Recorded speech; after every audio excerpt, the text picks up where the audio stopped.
Ako nga pala si LD ng Digital Guide TV at gumagawa ako ng mga video related sa mga utangan o hiraman dito sa online na pwede nating magamit sa panahon ng pangangailangan. Kagaya nyo rin ako ay naghanap rin ako ng mga platform dito sa online na mahihiraman ng pera sa panahon ng kagipitan. Kaya huwag din nating patagalin, pag-uusapan na natin ang tungkol dito sa kay S-Loan versus G-Loan. So yan na nga po mga kaibigan, matagal na po tayong gumagamit ng S-Loan at saka G-Loan. Kaya meron tayong comparison between these two kung alin nga ba yung mas magandang gamitin or alin sa kanila yung mas reliable or mas prefer ko as a user of these two platforms. Meron na tayong 7 bagay na pag-uusapan dito sa video na ito. Unang-una po is siyempre yung interest. Kasi kapag tayo ay naghahanap ng isang mauutangan, tinitingnan natin kung magkano yung interest niya monthly. So dito sa interest rate, iba-iba po yung interest rate nitong dalawa at hindi sila pare-pareho ng singil ng interest. Unang-una, makikita nyo doon sa platform kapag kayo ay nag-apply, makita nyo doon yung interest na nagre-reflect doon sa kanilang website, sa inyong dashboard. Pero kung ating ilalatag dito sa ating spreadsheet,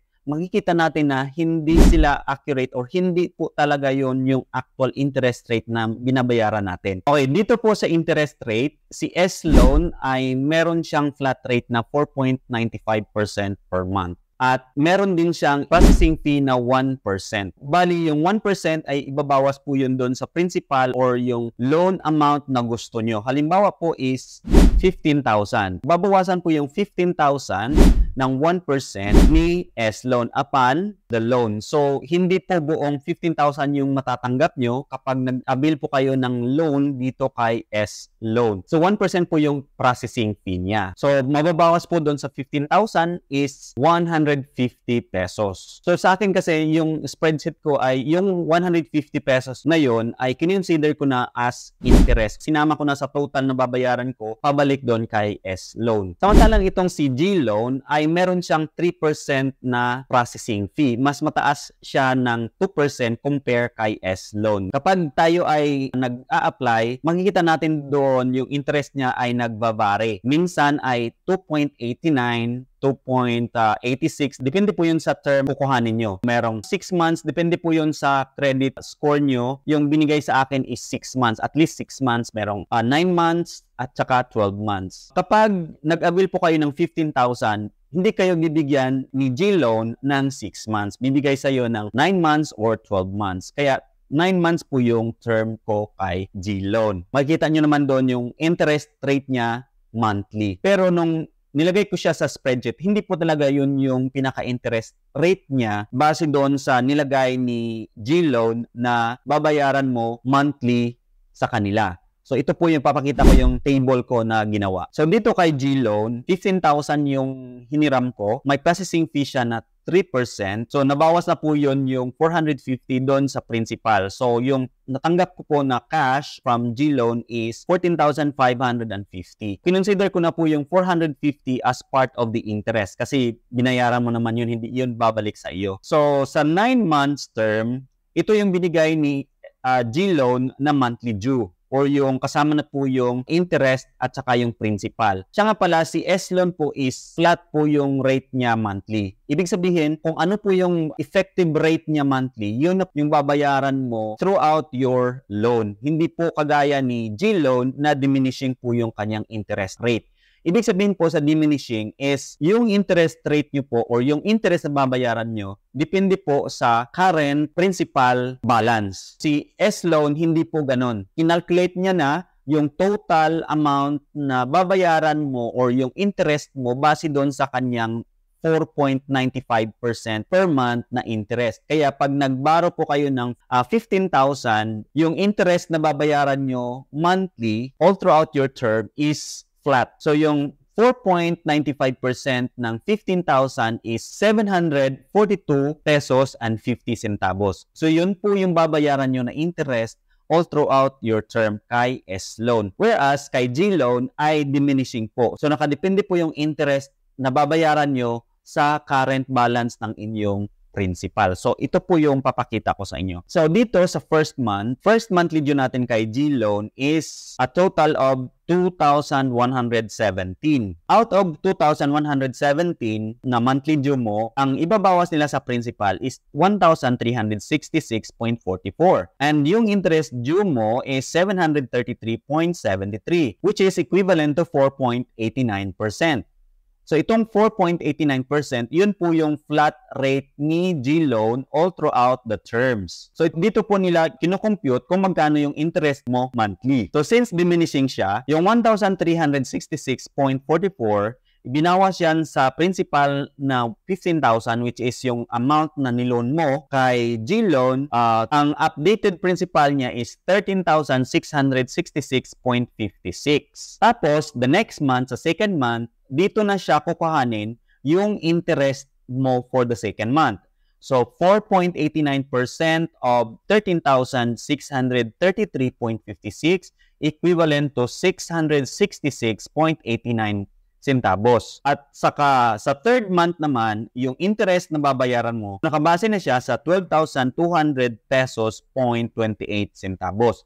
Kasi po, itong 13,633.56 minus 1,433.28 pesos is equal to 12,200.28 pesos. So, yun po yung diminishing.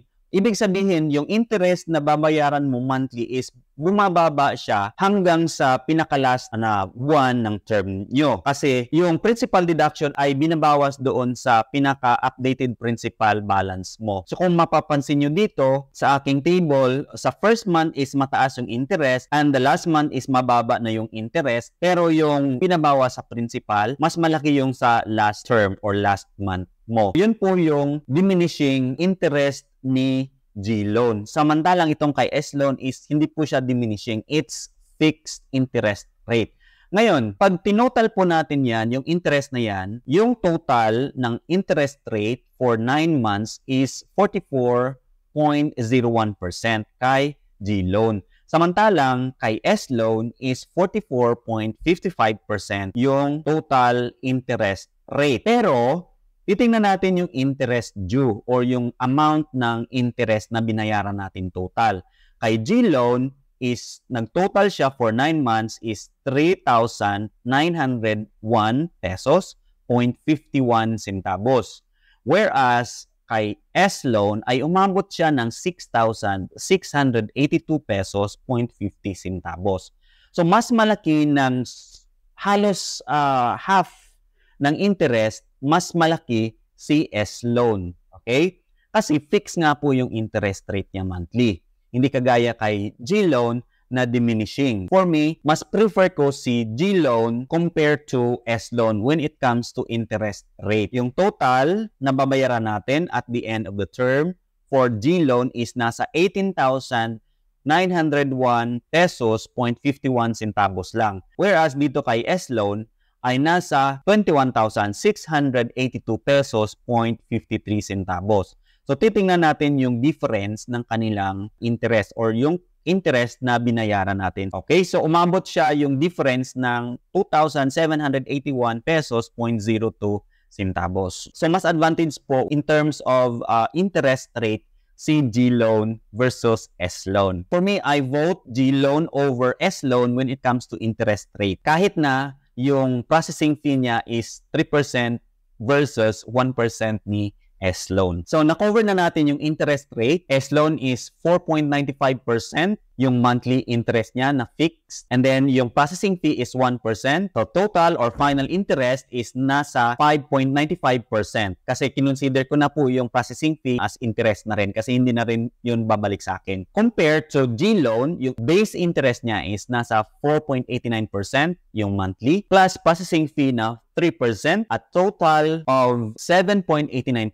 Pero, yung final effective monthly interest rate niya is nasa 2.98% lang po. Kaya mas malaki po talagang advantage ni G-Loan over S-Loan when it comes to interest. Okay, next. Pag-usapan natin yung accessibility of fund. Ito maganda. Si S-Loan, kapag kayo ay nagbayad monthly, automatic yung binayad nyo mapupunta doon sa balance which is withdrawable. So, ma-access mo agad yung fund. Available na po yun sa inyong account once na nagbayad kayo monthly. Pero si G-Loan, hindi po siya available. Yung accessibility of fund ay nandun lang siya sa end of your contract or end of your term, which is halimbawa kung 9 months, hindi after 9 months. Kung 9 months mo siyang babayaran. So next, punta naman tayo sa credit limit. So ang credit limit po is nagdidepende po yon. So depende po kung magkano yung ibibigay ni S-Loan sa'yo or ni G-Loan sa'yo. In my case, yung credit limit ko kay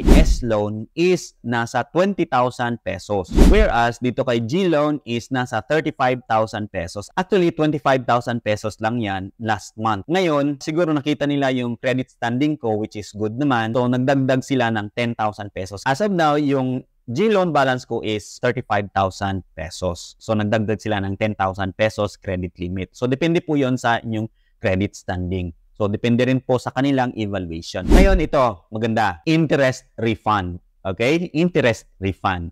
So, alin nga ba yung mas maganda dito gamitin? S-Loan versus G-Loan. So, sa interest refund, si S-Loan, wala po siyang interest refund. Ibig sabihin, yung interest na babayaran mo is fixed. They have programmed it already na fixed na po yung babayaran mo na interest.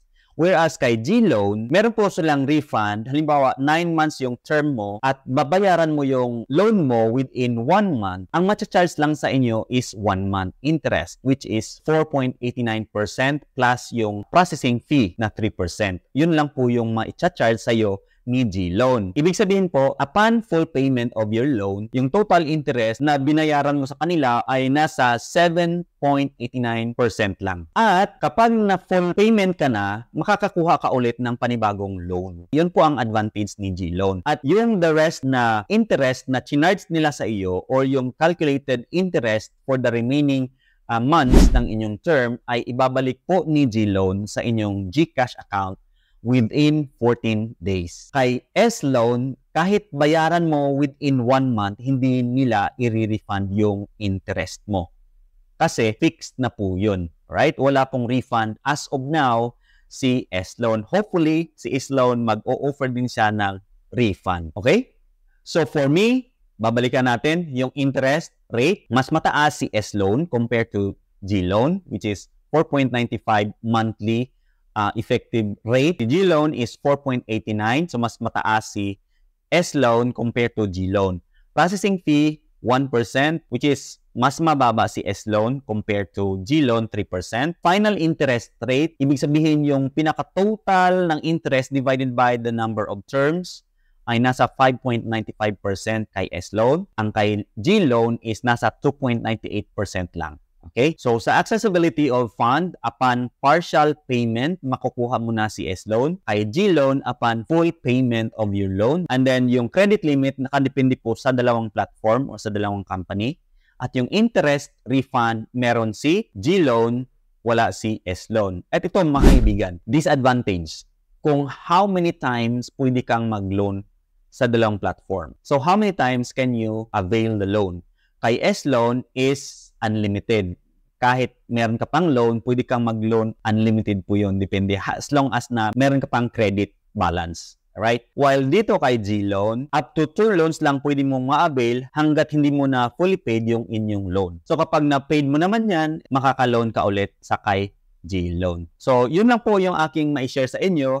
For me, a good si G-Loan compare kay S-Loan. When it comes to overall feature niya, for me, it's beneficial po si G-Loan. Pero kung gusto mo nang agad-agad makakuha ka ng loan or makaka-loan ka ulit, dito ka kay S-Loan. So, depende po sa inyo yon. May tanong ako sa inyo, alin sa kanila ang nagustuhan nyo? Si S-Loan ba or si G-Loan? Please leave your comments down below para po makita natin yung preference mo between the two. Kung nagustuhan niyo po itong aking video, don't forget to give me a thumbs up, like, and share this video. And if you have not subscribed to this channel, please do subscribe at panoorin niyo po yung iba kong mga videos related to this topic. So yan na po. Thank you so much for watching and see you. Goodbye.